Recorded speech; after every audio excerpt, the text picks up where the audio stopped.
So on today for TFC Reviews, we have a Cadillac. We have a Cadillac CT5. So super excited to get this one on the road, as it is so rare to get behind the wheel of an American sedan in 2024 from the 2020s. Have to give Cadillac credit for still producing a sedan in this market. Coming around side here, I just love how those vertical taillights harken back to the era when Cadillacs had tail fins and the brand was still known to be the standard of the world. Now this one's a 350T, which if it follows typical industry standards would make it a 6-cylinder. We'll have to check back on that later. Coming around here to the front, this CT5 features bold American styling that should keep it competitive in the American market, but also it's inoffensive enough to keep it competitive in foreign markets as well. Now let's check out that inside. Stepping up to our white Cadillac CT5 350T all-wheel drive, opening up that door. Now most of my reviews have been on SUVs, so actually really excited to finally be able to drive a sedan, especially an American sedan, from a brand that has such a storied legacy and history and pedigree.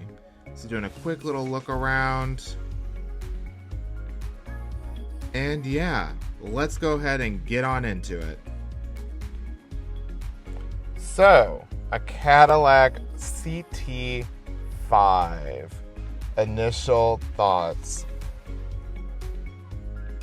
I don't hate it actually. So again, I always say like it's not the best way to start a review, but initial thoughts, these are just feelings, these are just impressions of what I feel from my initial experience getting into the vehicle. And it's not bad. Like, you know, I think there's been, Cadillac's kind of like a roller coaster. I feel it's like you have a lot of ups, definitely a lot of downs, and this one seems to be kind of right in the middle here. I think overall, you know, the materials are okay. You know, it's supposed to, in theory, Cadillac used to be, their tagline was the standard of the world, and I don't know that this is quite the standard of the world anymore, but it's not terrible. But we'll go ahead and get into it and give these initial thoughts and impressions. So I will say right off the bat, after getting and driving SUVs primarily, it's kind of a tight space. And so the CT5 is supposed to compete, you know, with more in the midsize, near luxury category. And honestly, again, this is just feelings, but it doesn't feel much bigger than our 3 Series. And so you might actually, in the back, it does feel a little bit bigger, but up front here in the cockpit area, I don't feel that much more space. So don't come for me in the comments and say, well, it's a mid-size, it is bigger, you know, the CT4, blah, blah, blah, you know, that's a smaller models, more competing with the 3 Series, but actually that one's probably actually competing more with like a 2 Series or something now, or even like a 1 Series or a Mercedes, what are they, the CLAs now, or A classes, or like an Audi A3, I believe is their small one too. But anyway, I digress a bit, but it doesn't feel that big. But also, these have to be the smallest, tiniest little exterior mirrors I've ever had in a car. And again, after coming from SUVs, they tend to have larger exterior mirrors, but it is to be noticed. And that's also, I think, part of the reason why SUVs have become so popular. It's a much more roomier experience. It's a little bit more comfortable in an SUV. Granted, I will say on initial driving dynamics, I do enjoy driving a sedan. I think, you know, you do sit lower, they handle better, they're a little bit more responsive, a little bit more fun to drive. Actually, a lot more fun to drive unless you're driving like a Macan or a M Series like X3 or, you know, any kind of performance SUV. But, you know, these sedans are kind of a dying breed, which, you know, it's sad. Like I have a kind of a soft spot in my heart for sports sedans. I've always, you know, when that category first emerged, I believe, like, you know, I want to say for the BMWs and Mercedes of the world, they really, really carved out a new category. You know, sedans, you know, especially from Cadillac and Lincolns of the day, they're big, just land yachts, super comfortable, super just, it's like a driving like a sofa or a couch, you know, experience. And over the years, you know, as Mercedes and BMWs especially started to dominate the market, they kind of had to change their formula a bit and become much more performance oriented. You saw that in the early 2000s when the CTS first came out, and this is, it has kind of a distinct, what do you call it, a direct lineage to that CTS. So yeah, like it's basically like the great great grandson of that CTS that came out in the early 2000s, and that was such a big design departure for Cadillac. It was such just almost a complete rebrand of the brand. They even changed the logo a bit, got rid of, had like some ducks and some weirdness going on here, you know, in the logo. It had the whole crest thing going on, and in those early 2000s they dropped all that, went full bore performance, and actually that CTS, the CTS V, which has the V8, super performance oriented, is meant to compete with like the M's from like BMW, even like the AMGs, maybe to a degree from like Mercedes. And on that Nürburgring, don't come after my pronunciation for that, in Germany, it actually, I think, beat them, those key competitors in those 2000s. And yeah, Cadillac really made a name for itself as becoming kind of like a performance standard for American brands in those early 2000s. So get into more of the history and stuff later, but this is all about initial thoughts and impressions. So it's not bad. I think there's a lot of like still, and this is not, they are refreshing this for 2025. They're going to go with that full long digital screen thing that they had in that XT5. And you know my thoughts on that. You can't just slap a screen on there and call it a day. I think that's very just cheap and poor engineering. And so I actually do prefer this kind of layout with a little bit of physical gauges, and then having like a screen that's sort of integrated, you know, into your dash here for your infotainment. But you know, the market, you know, kind of decides, but also I think the bean counters also decide too. Like, again, doing a big, huge screen is going to be a lot cheaper to source than doing individual dials here, and then doing another screen here, a screen here. You know, it's a lot easier just to do one big piece of glass and then program all that functionality through software. So we'll go ahead and fire up our CT5. Going around back there, this is what I call it, 350, so it should be the 6-cylinder. We'll check on that later. Oh, here we go again. Reason number one of why I will not purchase a vehicle, a fleet vehicle. They're just not maintained. And when I got on this, actually had a bunch of like bird doo-doo, bird crap all over it, and that eats away the paint. You can see a little bit of it up there still. It rained last night, and it was just all over the vehicle. And I think, again, like,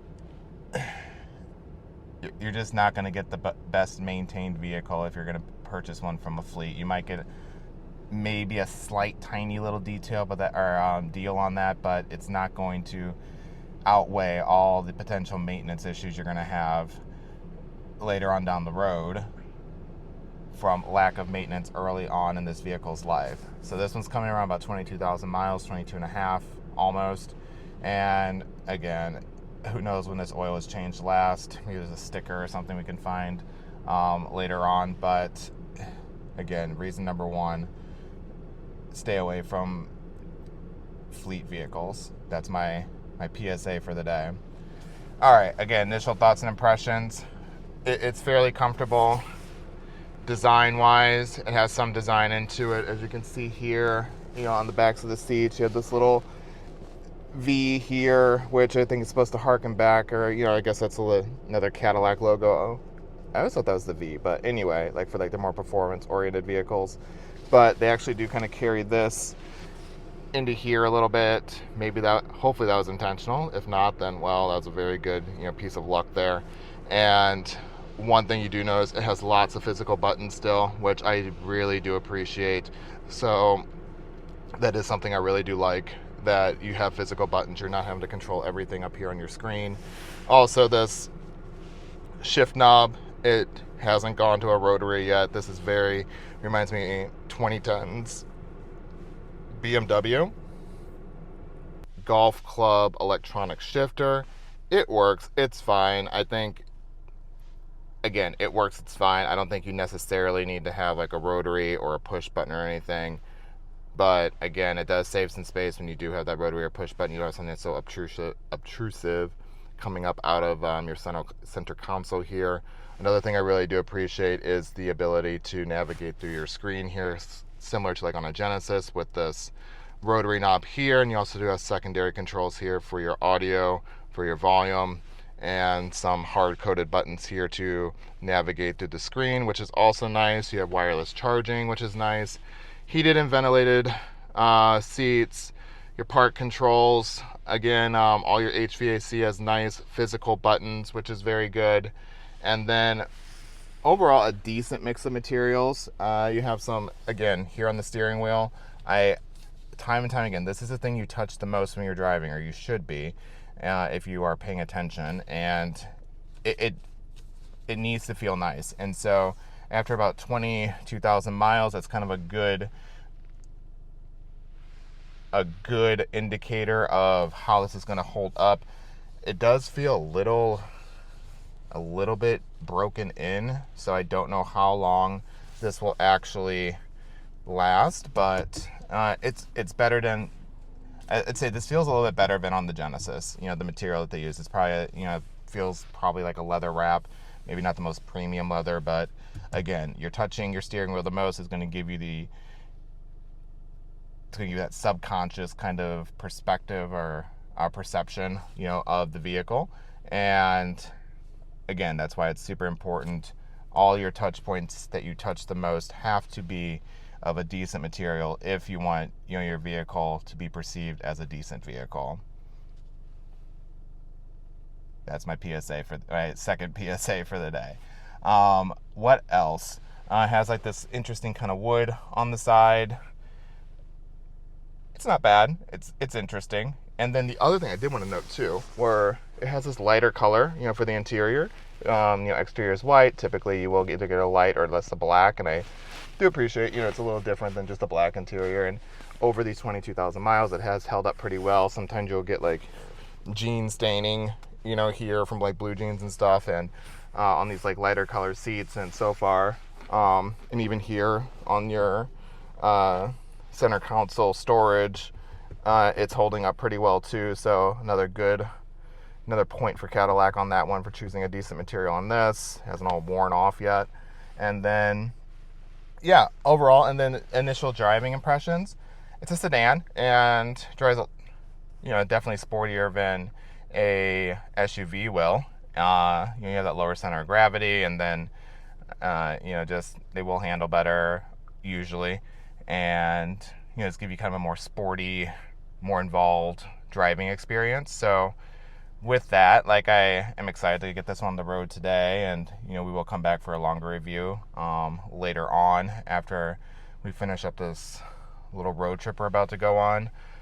Again, here at this check-in, service engine, change oil soon stuff. It's just usually a timer, but also if it had been reset properly, then that's not always very reassuring. So we'll see. One thing I did notice too, I actually thought when I got this it was the 4-cylinder, because it's not that, it doesn't feel like it has that much pickup, I guess, or it doesn't feel like that that sporty even in sport mode. So we'll see if that changes throughout the day and do that full review later on. But overall, I actually like this one better than the XT5, so we'll say that. I think overall, this one does sit a little bit higher in the model lineup than the XT5, even though it has a 5 in the name. But I feel that this one is a nicer place to be than that XT5. The XT5 was just weird. It felt like I was driving like an Equinox or something. And again, back to that parts bin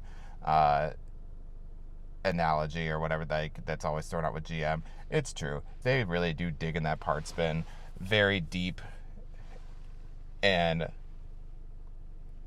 frequently. So you can see here, like even like on the turn stalks, these are straight out of a Chevy.